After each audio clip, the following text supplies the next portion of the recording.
থেকে top top করে পানির ফোঁটাগুলো বৃষ্টির মতো পড়তেছে। আল্লাহ,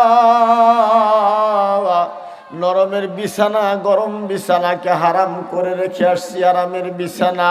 হালাল স্ত্রীকে পরিত্যাগ করে আসছি, স্ত্রীগুলো আমাকে পরিত্যাগ করে ওই পাশের সামিয়ানার নিচে বসে বসে কোরআন কারীমের আলোচনা শুনতেছে। আল্লাহ, এখন গভীর রজনী হয়ে গেছে। আল্লাহ, এখন আমার মনে পড়ে গেছে আল্লাহ, ফজরের নামাজের পূর্বেই যদি মালাকুল মউত আজরাইল আমার স্কন্ধের উপরে এসে যায়। কুল্লু নাফসিন যায়িকাতুল মউত, কবি বলেন মউতে কাসেন কুল্লু নাসিন শারিবু, কবরে বাইতেন কুল্লু নাসিন দাখিলু। এমন কোন ব্যক্তি নাই, মউত নামক যে একটি পেয়ালা আছে, এই পেয়ালার পানিটা আপনাকে পান করতে হবে না। যেই ব্যক্তি মৃত্যুর পেয়ালাটা একবার পান করবেন দুস্তরা আমার, ওই ব্যক্তিকে কবর নামক বাড়িতে অবশ্যই অবশ্যই যেতে হবে। ওহি হামসা মুসাফির হাই, কবর আখের ঠিকানা, কুই আগে রওয়ানা হাই, কুই পিছে রওয়ানা। আমার ভাইরা, এই গভীর রজনীতে শেষ মোনাজাতের সময়, আখিরি মোনাজাতের সময় আমি যখন দুটি হাত উপরের দিকে উঠাইব, আপনিও উঠাইবেন।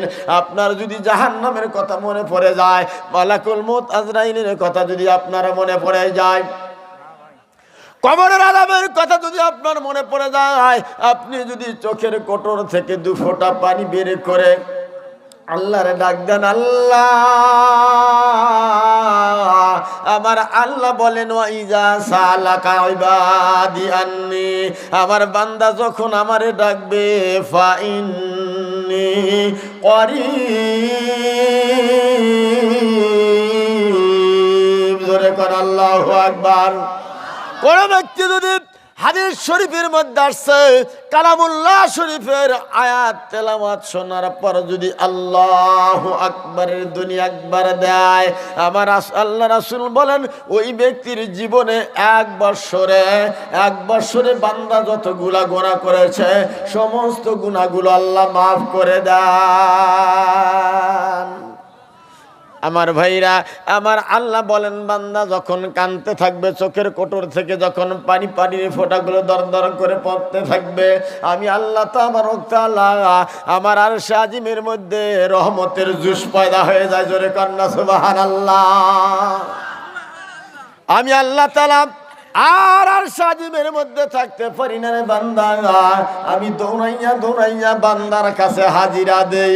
আমার দুইটা কুদরতি হাত বাড়াইয়া দিয়া আমি বান্দার চোখের পানিগুলো মুছে দিতে থাকি আর বলতে থাকি, বান্দা আর কান্দিস না। মা যদি কোথাও সন্তানকে, দুগ্ধপোষ্য সন্তানকে রেখে মা যদি কোথায় চলে যায়, ওই সন্তান মাকে হন্যে হয়ে খুঁজতে শুরু করে। খুঁজতে মাকে কোনো ঘরের ভিতরে পায় না, দরজার ভিতরেও পায় না, ঘরের বাহিরে পায় না, উঠোনের মধ্যে পায় না, বাইরে কোথায়ও পায় না। মা ওই সন্তানটা মাকে এ বাড়ি ও বাড়ি খুঁজতে থাকে, ওই সন্তানকে খুঁজে পাওয়া যায় না। সন্তান ডুকরে মা মা বলে কাঁদতে থাকে। কাঁদতে এক পর্যায়ে ওই সন্তানের চোখের পানিগুলো দর দর করে বুক পর্যন্ত ভিজে যায়। ওই সন্তান ডুকরে কাঁদতে থাকে, ফিকরে কাঁদতে থাকে। আর জনম দুঃখিনী মা এক সময় কাজটা সেরে এসে দেখে আমার সন্তান কাঁদতেছে। জনম দুঃখিনী মা আমার কাপড়ের আঁচলে ওই সন্তানকে পেঁচাইয়া সন্তানের চোখের পানিগুলো মুছে দেয়, কোলের মধ্যে লইয়া বুকের মধ্যে জড়াইয়া লইয়া সন্তানকে বলে, বাবা তুই আর কান্দিস না, আমি তোর মা আসছি। সন্তান এইবার মায়ের বুকের মধ্যে মাথাটা দিয়া মা বলে কান্দে। সন্তান যদিও কথা বলতে পারে না, নিজের বাসায় বুঝাইতে চায়, মা তোমাকে ছাড়া তো এক মুহূর্তে আমার ভালো লাগে না, আমাকে একা ফেলে গো মা, তুমি কই গেছিলা? আমার আল্লাহ বলেন একজন মাকে কিছুক্ষণের জন্য যদি সন্তান না পায়, সন্তান চোখের পানি আর ধরে রাখতে পারে না, ফিকরে ফিকরে কান্দে মা মা কইয়া। আমি আল্লাহ রব্বুল আলামিন ওই মার কলিজার মধ্যে যতটুকু দয়া দিয়েছি, ওই মার অন্তরের মধ্যে যতটুকু দয়া দিয়েছি, তার চাইতে কোটি কোটি কোটি কোটি গুণ দয়া আমি আল্লাহ তাবারক তাআলা আমার কাছে রেখেছি। আমি আল্লাহ আমার কুদরতি দুইটা হাত বাড়াইয়া বান্দার চোখের পানি মুছে দিয়ার বলি, বান্দার কান্দিস না, আমি তোর রব আসছি, আমি তোর পালন করতে আসছি, আমি তোর কান্নাটাকে মঞ্জুর করলাম, আর কান্নার বিনিময়ে জাহান্নামের আগুন তোর জন্য হারাম করে দিলাম, কোরবান করে দিলাম যারে জীবন, এ ভুবনে কে আর আছে রে আপন, এ জীবনে কে আর আছে রে আপন। জোরে কান আলহামদুলিল্লাহ। তাইলে চোখের পানিগুলো যে আল্লাহ তাআলা মুছে দিলেন, এই পানি কই রাখবেন? শুনতে রাজি আছেন? কে কে একটু হাত তুলে দেখাই, হাত তুলে দেখাই। একজন বাদ রাখবো না, হাত লাড়া দেই। আল্লাহ তাবারক তাআলার জান্নাতের বাগানের মধ্যে ফুল ফুটছে, চিৎকার করে বলেন সুবহানাল্লাহ। মাঝে মাঝে চিল্লানি দিবেন, পারবেন না? গতকালকে রাত্রিতে 12টা পর্যন্ত আমার আলোচনা চলছে। 12টার সময় আলোচনা শেষ করে বিদায় নিয়ে বাড়িতে আসছি। তো দিনের বেলায় আর ঘুমাইতে পারি নাই বিভিন্ন তাগাদার কারণে। আমার গ্রামে একজন লোক মারা গেছে, ওনার জানাজা ইত্যাদি ইত্যাদি। এরপরে আসছি আজকে আপনাদের খেদমতে, কন্যা সুবহানাল্লাহ। যদি কিছুক্ষণ আলোচনা শোনেন তাইলে শোনাবো ইনশা। মা বোনদের জন্য একটি প্যাকেজ আলোচনা নিয়ে আসছি। মায়েরা আমার ধৈর্য ধরে শুনবেন, আপনাদের জন্য একটি প্যাকেজ আলোচনা। 4টা কাজ যদি একজন মা করে, জোরে কোন কয়টা? আলহামদুলিল্লাহ, জাহানারা নাম 100 টাকা দিছে, অসুস্থ। আপনি মনে রাখবেন, আমি দোয়া করবো ইনশাআল্লাহ। মা বোনদের জন্য 4টা কাজ করলে, ও মা, 4টা কাজ যদি আপনি করতে পারেন, হাদিস শরীফের মধ্যে আসছে, কঠিন কিয়ামতের ময়দানে হিসাব আনতে আপনার জন্য জান্নাতের 8টা দরজা। ধরে কোন কয়টা? একজন মা যদি 4টা কাজ করতে পারে, কিয়ামতের ময়দানে ওই মাকে জান্নাতের 8টা দরজায় থেকে জান্নাতে যাওয়ার আহ্বান করা হবে। সুবহানাল্লাহ। আগামীকাল কইবেন নাকি? حدثنا أحمد بن أسكب قال حدثنا محمد بن فضيل عن عمرة بن كعب عن أبي زرعة عن أبي هريرة رضي الله تعالى عنه قال قال النبي صلى الله عليه وسلم كلمتان حبيبتان إلى الرحمن خفيفتان على اللسان ثقيلتان في الميزان فسبحان الله وبحمده وسبحان الله العظيم الله أكبر। আল্লাহ রাসূল বলেন, বুখারী শরীফের শেষ হাদিস শরীফের মধ্যে আসছে, বান্দা দুনিয়ার মধ্যে যত কথা বলে, দুনিয়ার মধ্যে সকাল থেকে সন্ধ্যা পর্যন্ত, সন্ধ্যা থেকে ঘুমানোর পূর্ব পর্যন্ত মানুষ অনেক কথা বলে, বলে কি বলে না? সমস্ত কথার মধ্যে মানুষের 2টা কথা আল্লাহর কাছে প্রিয়।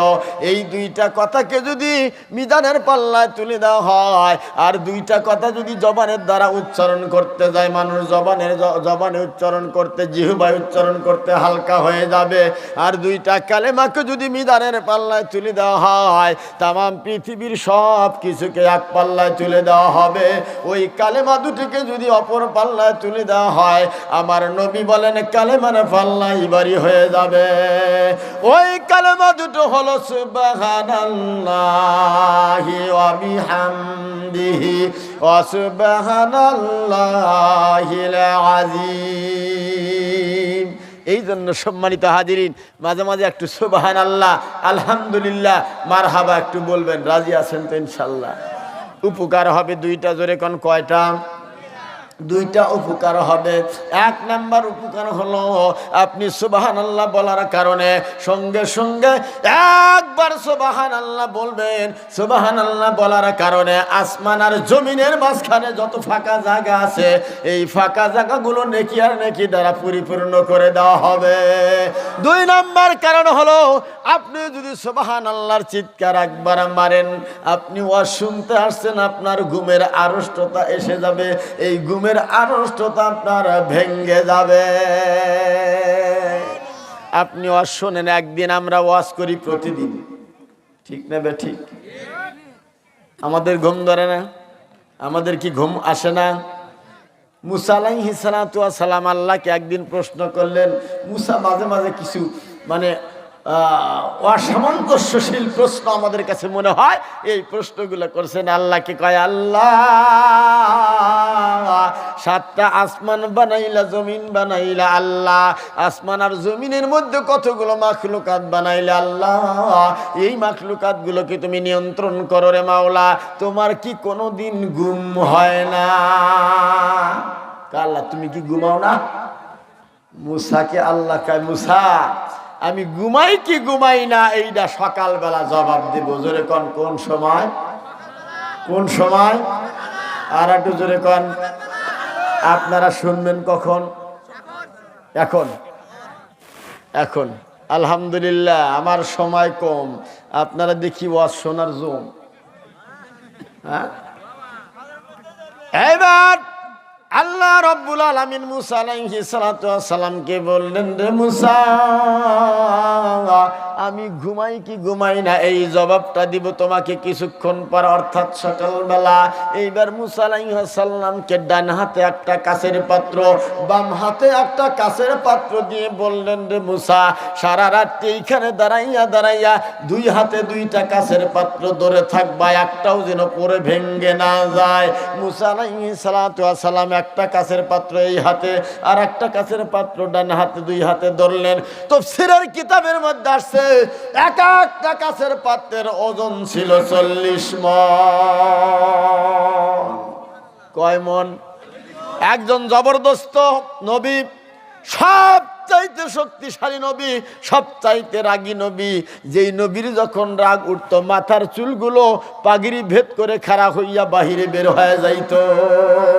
যেই নবী আজরাইলকে বাম হাত দ্বারা একটা চর মারছিলেন, বাম হাত দ্বারা চর মারার সঙ্গে সঙ্গে চরটা এই চোখের কোটরে লেগে চোখের কোটর থেকে আজরাইলের চোখের মণিটা বাহিরে বের হয়ে আসছে।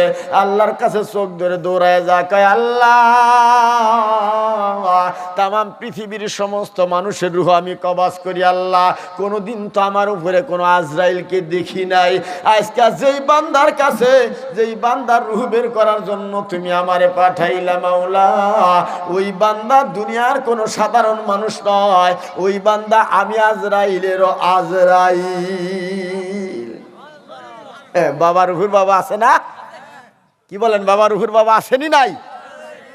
গ্রামের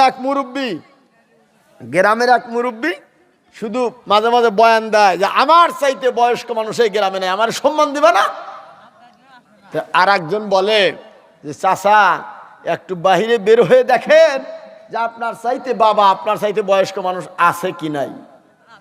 তো কিছুক্ষণ হাঁটছেন, বেলা দুপুর হয়েছে, যাইয়া দেখে যে রাস্তার মধ্যে ওর চাইতে একটা বুড়ো মানুষ, ওর চাইতে অনেক গুণে বয়স বেশি, বসে বসে কাঁদতেছে। যাইয়া বলতেছে, চাচা যান, আপনি কান্দেন কেন? কয়, বাবা, কান্দি কেন এইটা তুমি শুনতে চাও কেন? বলে, আমার দরকার। কয়, আমার বাবা আমারে মারছে, এই জন্য কান্দি। মুরব্বি থেমে গেছে। মুরব্বি স্টপ, সর্বনাশ, আমার চাইতে বড়, বয়সে বেশি, এর বাবা বলে আরো বেঁচে আছে, এরে মারছে। ঠিক আছে, কেন মারছে? মেহরবানি করে চলুন আপনার বাবার কাছে আমি যাব। উনি ওনারে ধরে নিয়ে ওনার বাবার কাছে গেছে। যাইয়া দেখে যে ওনার বাবা বসে বসে বাতাস আসতেছে। বাতা বোঝেন তো? কি বলেন আপনারা? বাঁশ ফাটাইয়া বাতি, এই বাতিগুলো দাও দিয়া আসতেছে। এটাই আমার বাবা। তো এই চাচা যায় বলছে যে, চাচা, এটা কি আপনার ছেলে? হ্যাঁ, এটা আমার ছেলে। তো ওরে মারছেন কে? কয় আরে মারবো না, কি ভালোবাসবো? আমি বলছি যে তোর দাদারে হুক্কা সাজাইয়া দেবে, টাকা আমি পারবো না, এই জন্য মারছি। এখন বুঝলেন তো বাবার উপর বাবা আছে না নাই? মুসলমান, এবার আজরাইল আলাইহিস সালাতু ওয়াস সালাম আল্লাহরে ডাক দেয়া কয়, আল্লাহ তামাম পৃথিবীর সমস্ত মানুষের রূহগুলো আমি বের করি, আমার চাইতেও আর একজন আজরাইল আসে যিনি আমাকে একটা থাপ্পড় মেরে আমার চোখের কোটর থেকে মনিটা বের করে দিয়েছে। এই শক্তিশালী মুসা আলাইহিস সালাতু ওয়াস সালামকে আল্লাহ বললেন, এই যে দুইটা কাচের পাত্র দিলাম রে মুসা, এই কাচের পাত্র দুটো তুমি ধরে থাকবা, খবরদার, সাবধান সাবধান, কখনো যেন তোমার হাত থেকে এই পাত্র দুটি পরে ভেঙ্গে না যায়। এক দুই করতে করতে রাত্রি যখন 12টা বেজে যায়, 12টা বাজার পরে মানুষের একটু ঘুমের ভাব হয় কি হয় না? অনেক আছে দেখবেন এরকম, এরকম আছে না নাই? ঘুমের ঘরে টোপ পারতেছে, সঙ্গে সঙ্গে একটা পাত্র তার হাত থেকে পড়ে যাওয়ার উপক্রম হয়েছে। সঙ্গে সঙ্গে মুসা আলাইহিস সালাম চেতন পেয়েছেন।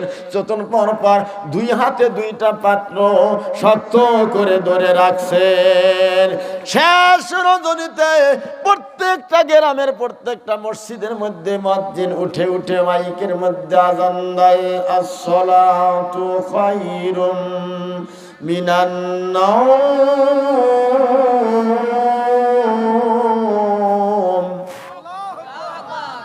এই সময় মানুষের ঘুম বেশি হয় কিনা? শীতের দিনে লেপটা আরো মাথার উপর দিয়া কুচি মুচি লাগিয়ে বেড়া শুয়ে থাকে।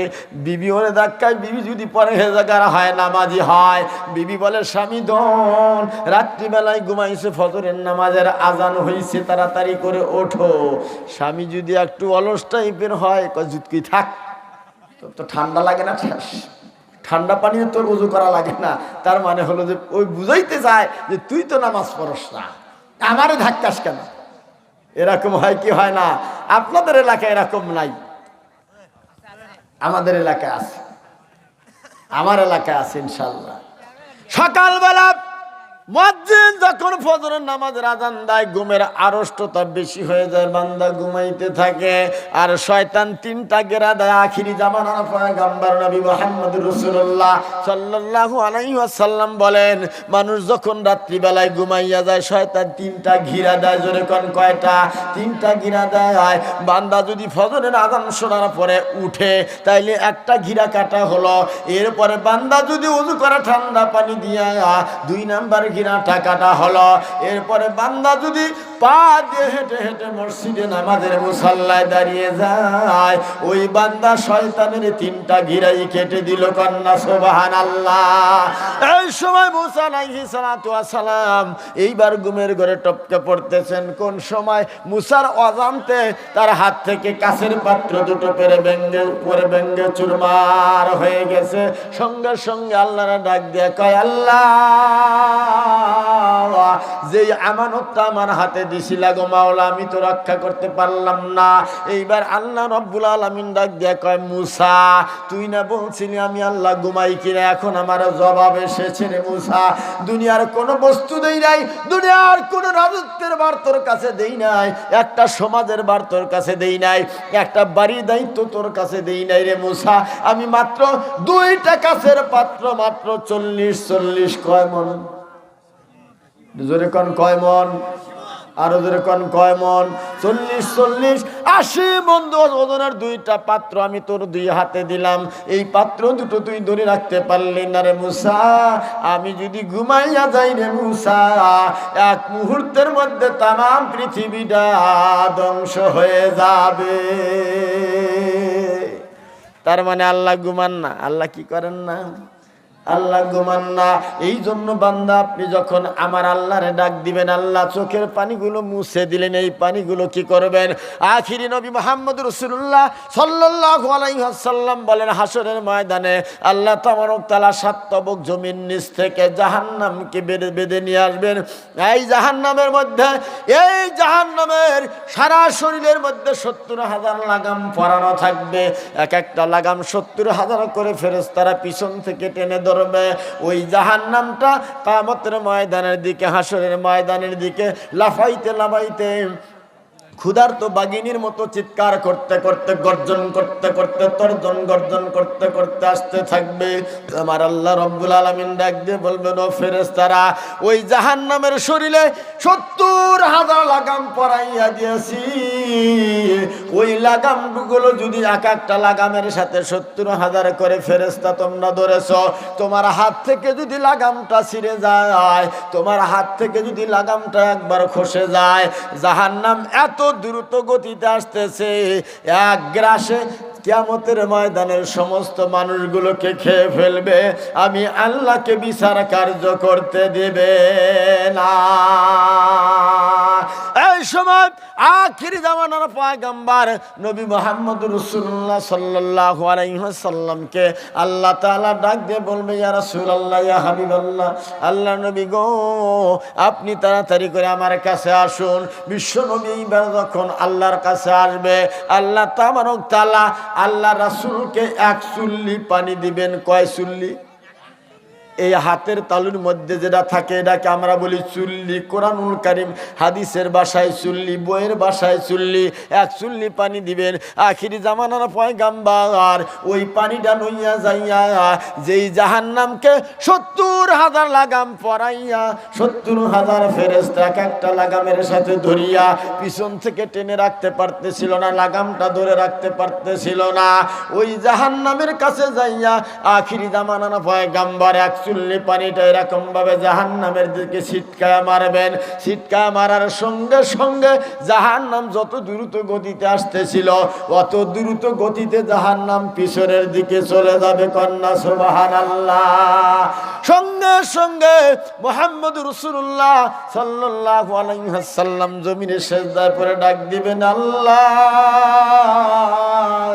যেই জাহান্নামের শরীরের মধ্যে 70,000 লাগাম, এক একটা লাগামের সঙ্গে 70,000 করে নূরের ফেরেশতা ধরে রাখতে পারতেছিল না, কোন বরকতের পানি, কোন কুদরতের পানি দিলা গো মাওলা। আমি এই পানিটা ছিটা মারার সঙ্গে সঙ্গে জাহান্নামটা দ্রুত গতিতে পিছাইয়া গেল। আমার আল্লাহ রব্বুল আলামিন ডাক দিয়ে বলবেন, ইয়া রাসূলুল্লাহ, ইয়া হাবিবাল্লাহ, আমি আল্লাহ তোমার হাতের মধ্যে, আপনার হাতের মধ্যে কোনো কুদরতের পানি দেই নাই। আমি আল্লাহ তাবারক তাআলা আপনার হাতের মধ্যে কোনো বরকতের পানি দেই নাই। আপনি তাকায় তাকায় দেখেন, আপনি লক্ষ্য করে দেখেন, 25শে জানুয়ারি আবুল কাশেম সাহেবের বাড়ির প্রাঙ্গণে একটি তাফসির মাহফিল, কোরআনুল কারীমের মাহফিল হয়েছিল, হাদিসের আলোচনাগুলো হয়েছিল। রাত্রি যখন 1টা বা 1:30 বেজে যায়, এই সময় মানুষগুলো অপলক নেত্রে মানুষগুলো ওই বক্তার দিকে তাকিয়ে তাকিয়ে কোরআনুল কারীমের আলোচনাগুলো শুনতেছিল। রাত্রি যখন গভীর হয়ে গেল, হুজুর যখন দুহাত তুলে আল্লাহর দরবারে, আমি আল্লাহর দরবারে ফরিয়াদ করলো, ওই সময় বান্দাগুলো জাহান্নামের কথা মনে পড়ে গেছে, নিজের জীবনের গুনার কথা মনে পড়ে গেছে, কবরের আযাবের কথা মনে পড়ে গিয়ে আমি আল্লাহরে যখন ডাক দিয়েছিল, আমি আল্লাহ রব্বুল আলামিন আমার আরশ আজিমের রহমতের জুস পয়দা হয়ে যায়। আমি আল্লাহ আমার আরশ আজিমের মধ্যে আর থাকতে পারি নাই। আমি দৌড়াইয়া দৌড়াইয়া যাইয়া আমার 2টা কুদরতি হাত বাড়াইয়া দিয়া আমার বান্দার চোখের পানিগুলো আমি মুছে দিয়েছি, আর বলছি, বান্দার কান্দিস না, তোর চোখের পানিগুলো আমি আল্লাহ তাআলা মঞ্জুর করে দিলাম, আর চোখের পানির জন্য, চোখের পানির বিনিময়ে তোর জন্য জাহান্নামের আগুন আমি হারাম করে দিলাম। আপনার গুনাহগার উম্মতের ওই চোখের পানিগুলো আমি আল্লাহ তাআলা একত্রিত করে জড়ো করে রেখেছিলাম, জমা করে রেখেছিলাম। আজকে জাহান্নামকে যখন 70,000 লাগাম পরাইয়া এক একটা লাগামের সাথে 70,000 করে ফেরেশতা ধরে রাখতে পারতেছিল না, ওই কুদরতি পানি আপনার উম্মতের চোখের পানিগুলো এতই পাওয়ার, এই পাওয়ারি পানিগুলো ছিটকায় দেওয়ার সঙ্গে সঙ্গে ওই বান্দাগুলোর জন্য জাহান্নামের আগুন নিভে গেছে। সুবহানাল্লাহ কইলেন না? তাইলে আখিরি মোনাজাত না করে আরো কেউ যাবেন? কি বলেন, যাবেন? আলহামদুলিল্লাহ। রাত্রি 12টা বেজে যায়, আর মাত্র সর্বোচ্চ 1 ঘন্টা আলোচনা চলবে, এতক্ষণ ভূমিকাই শেষ করতে পারলাম না। ঠিক না বেঠিক? আমি বলছি মা বোনদের সম্পর্কে একটি প্যাকেজ নিয়ে আসছি। যারা স্বেচ্ছাসেবক আছেন, যারা এখনো রাস্তাঘাটে দৌড়াদৌড়ি করতেছেন, মেহেরবানি করে সামিয়ানার নিচে বসুন। মায়েরা আমার, বোনেরা আমার, আপনারা কথাবার্তা বন্ধ করে বাচ্চাদেরকে ধরে রেখে আলোচনায় মনোযোগ দেন। ইনশা আল্লাহ আপনি যত পাপ করবেন, আপনি যদি আল্লাহরে একবার ডাক দেন, আল্লাহ সঙ্গে সঙ্গে আপনার ডাকে সাড়া দিবে। একজন মজুসি 80 বছর মূর্তি পূজা করছে। কি পূজা করছে? মূর্তি পূজা। আমাদের এলাকায় আছে না নাই? জোরে করে আছে না নাই? শারদীয় দুর্গা পূজা। কি শারদীয় দুর্গা পূজা? শুভেচ্ছা জানানো হয়। এই শারদীয় দুর্গা পূজায় মুসলমানের সন্তানেরা শুভেচ্ছা জানায়। জোরে কোন ঠিক নেবে? ঠিক। শারদীয় দুর্গা পূজায় কোন মুসলমান শুভেচ্ছা জানান হারাম, হারাম, হারাম। মান তাশাব্বাহা বিকাউমিন ফাহুয়া মিনহু, রাওয়াহুল বুখারী। যে ব্যক্তি শারদীয় দুর্গা পূজার শুভেচ্ছা জানাইলো, ওই সন্তান যদি মুসলমানের সন্তান হয়, কাম কিয়ামত হাসর হবে ওই শারদীয় দুর্গা পূজার সাথে। নাউজুবিল্লাহ কইবেন না? মজুসি 80 বছর পর্যন্ত একটা পুতুল, মাটির পুতুলকে নাম দিয়েছেন সনম। সকাল থেকে সন্ধ্যা পর্যন্ত, সকালে একবার, দুপুরে একবার, সন্ধ্যায় একবার ওই সনমকে সঙ্গে সামনে লইয়া ওই সনমকে পূজা করে ডাকে সনম, সনম, সনম, সনম, সনম, সনম, সনম, সনম, সনম, সনম ডাকতে ডাকতে একদিন নয়, 2 দিন নয়, 1 বছর নয়, 2 বছর নয়, মুসলমান ভাইরা আমার 80 বছর পর্যন্ত ওই মজুসি ওই সনম রে সনম, সনম বইলে ডাকছে। ডাকার পরে ভুল ক্রমে একবার সনম রে সনম না ডাইকা আসমাদ বলে ডাকছে। সঙ্গে সঙ্গে আমার আল্লাহ রব্বুল আলামিন জবাব দিছেন, লাব্বাইকা ইয়া আবদি। ফেরেশতারা ডাক দিয়ে কয়, আল্লাহ তোমার বান্দা তো তোমারে ডাকে নাই, ওই সনম রে ডাকছে। সনম রে ডাকতে ডাকতে ভুল ক্রমে একবার সনমের পরিবর্তে সমাদ বলে ডাকছে। আল্লাহ তুমি তার জবাব কেন দিলা? আমার আল্লাহ রব্বুল আলামিন ফেরেশতাদের ডাক দিয়া বলতেছে, ফেরেশতারা তোমরা জানো না আমার বান্দা 80 বছর পর্যন্ত সনম রে ডাকছে, 80 বছরের মধ্যে সনম একবারও জবাব দেয় নাই। একবার ভুল ক্রমে আমি আল্লাহরে ডাকছে। আমি আল্লাহ যদি ওই বান্দারে জবাব না দেই, ওই সনম আর আমি আল্লাহ এক বরাবর হয়ে যাব। এই জন্যই আমি আল্লাহ ওই বান্দার ডাকে সাড়া দিয়েছি। কেননা আমি আল্লাহ রব্বুল আলামিন বলে দিয়েছি, ওয়া ইজা সালাকা ইবাদি আন্নি ফাইন্নি করিব। জোরে কান আল্লাহু আকবার। টিস্যু নিয়েছেন? টিস্যু। জোরে কান আল্লাহু আকবার। আমার ভাইরা এই জন্য বলতেছেন, আমার আল্লাহ রাব্বুল আলামিন ও ফেরেশতারা তোমরা জানো না আমার বান্দা যখন 80 বছর পর্যন্ত সনম রে ডাকছে, সনম রে ডাকার পরে ওই বান্দাকে সনম জবাব দেয় নাই। আর ভুল ক্রমে আমি আল্লাহরে একবার ডাকছে, আমি যদি জবাব না দেই, আমি আর ওই সনম এক বরাবর হয়ে যাব। বিশ্বনবী মুহাম্মদ রাসূলুল্লাহ সাল্লাল্লাহু আলাইহি ওয়াসাল্লাম যখন বললেন, মান ক্বালা লা ইলাহা ইল্লাল্লাহ ফাদাখালাল জান্নাতা, হাদিস শরীফের মধ্যে আছে। এইবার সাহাবা আজমাইন জিজ্ঞেস করলেন, ইয়া রাসূলুল্লাহ, ইয়া হাবিবাল্লাহ, 80 বছর পর্যন্ত যেই বান্দাটা মূর্তি পূজা করেছে, যেই বান্দাটা আল্লাহর সাথে কুফরি করছে, এই ব্যক্তি যদি একবার কালেমা পড়ে, এই ব্যক্তিকেও কি আল্লাহ তাআলা জীবনের গুনাহগুলো মাফ করে দিবেন? বলে আমার আল্লাহ রব্বুল আলামিন এমনই দয়ালু, কোন বান্দা যদি ভুল করে একবার আল্লাহরে ডাকে, আমার আল্লাহ সঙ্গে সঙ্গে ওই ব্যক্তির ডাকে জবাব দেন।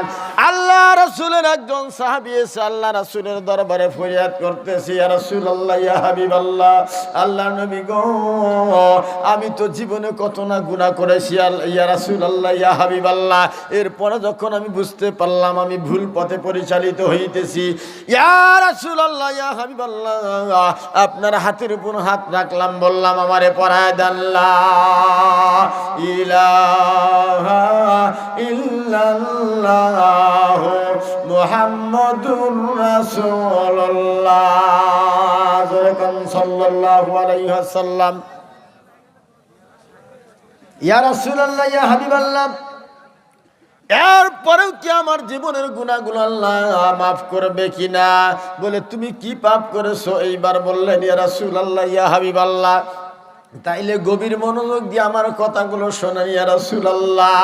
আমি একজন কাফের ছিলাম, আর আইয়ামে জাহিলিয়াতের যুগে কন্যা সন্তান জন্মগ্রহণ করলে, কন্যা সন্তান যেই পরিবারের মধ্যে জন্মগ্রহণ করতো এটাকে কলঙ্ক মনে করা হতো, বংশের জন্য নিচু মনে করা হতো, বংশের জন্য গুঞ্জন মনে করা হতো, বংশের জন্য লাঞ্ছনা মনে করা হতো, বংশের জন্য অপমানিত মনে করা হতো। ওই কন্যা সন্তানগুলোকে আইয়ামে জাহিলিয়াতের যুগে জীবন্ত কবর দেওয়া হতো। চিৎকার করে বলেন না নাউযুবিল্লাহ। আইয়ামে জাহিলিয়াতের যুগে কন্যা সন্তানকে জীবন্ত কবর দেওয়া হতো। এইরকম জাহিলিয়াতের যুগের রেশ আজকেও আমাদের সমাজে বিদ্যমান। জোরে কোন ঠিক কিনা? দুই বন্ধুর সাথে দেখা, এই যুবক ভাইরা, এই যে এই যুবকের, এই যে please please listen to me only one hour. Clear?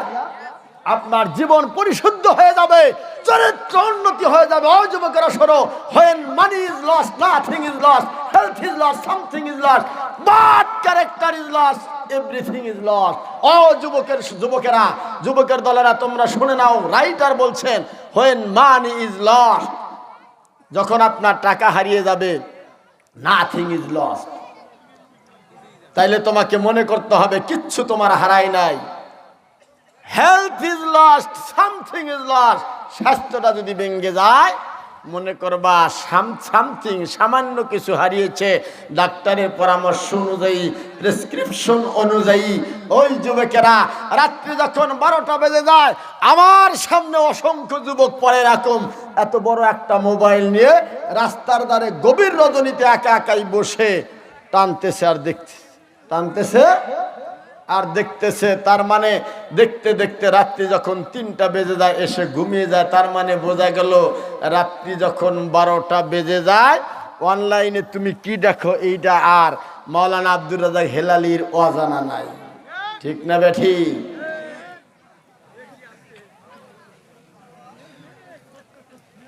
— 26 বছর হলো এই স্টেজের মানুষ। কয় বছর? 26 বছর। রাত্রিবেলা আমি কোথাও মাহফিল করে থাকি না, আমার একটা বাইক আছে 2 চাক্কা, দূরে হলে 4 চাক্কা নিয়ে যাই, দূরে হলেই 4 চাক্কা নিয়ে যাই। যত রাত হোক না কেন আমার সফর সঙ্গী সহ আমি আসি। আসতে রাত্রে এই যুবকদের এই কীর্তিকলাপ আমার চোখের সামনে পড়ে। বিশেষ করে যেই দিন কোনো অনুষ্ঠান হয় এই দিন ছেলে আর মেয়েও ফ্ল্যাক্সিলোড হয়। এই যুবকেরা কথা বলো না কেন? ফ্ল্যাক্সিলোড হয়। এই জন্য রাইটার বলছেন তোমার স্বাস্থ্যটা যদি ভেঙে যায়, রাত্রি যখন 2টার সময় ঘুমাইবা, ঘুম তোমার নষ্ট হওয়ার কারণে স্বাস্থ্যটা ভেঙে যাবে। তুমি ডাক্তারের কাছে যাইয়া পরামর্শ করা, প্রেসক্রিপশন নিয়ে ওষুধ সেবন করবা, তোমার শরীরটা ফিরে আসতে পারে। এই জন্য health is lost, something is lost. তোমার স্বাস্থ্য যদি হারিয়ে যায় মনে করবা সামান্য কিছু হারিয়ে গেছে, বাট ক্যারেক্টার ইজ লস্ট। এরপরে তোমার চরিত্র নামক সম্পদটা যদি একবার হারিয়ে যায়, এভরিথিং ইজ লস্ট। টাকা পয়সা যদি ওয়াসাল হয়, টাকাটা যদি চিরে 2 খণ্ড হয়, সোনালী ব্যাংকে নিয়ে গেলে টাকা আপনাকে কিছু মানত দিয়ে হলেও টাকাটা চল করা যাবে। মুসলমানের সন্তানেরা ভালো করে শোনো, তোমার মতো আমার মতো মানুষের চরিত্র যদি নষ্ট হয়ে যায়, এই চরিত্রবান মানুষ চরিত্রহীন মানুষটা সমাজের মধ্যে ওয়াসাল।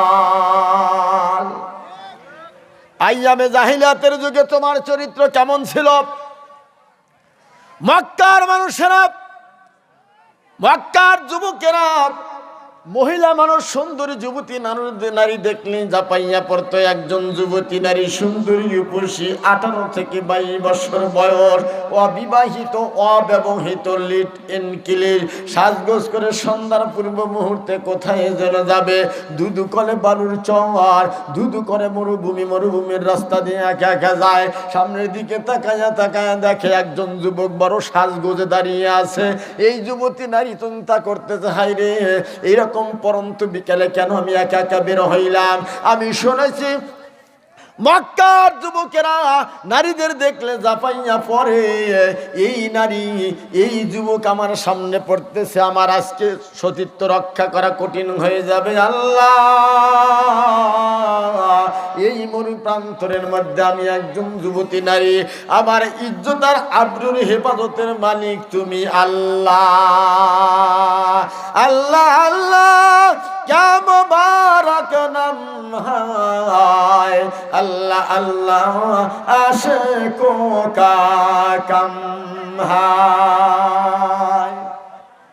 এই যুবতী নারী চিন্তা করতে করতে যায়, এমন সময় ওই যুবকের মুখোমুখি হয়েছে।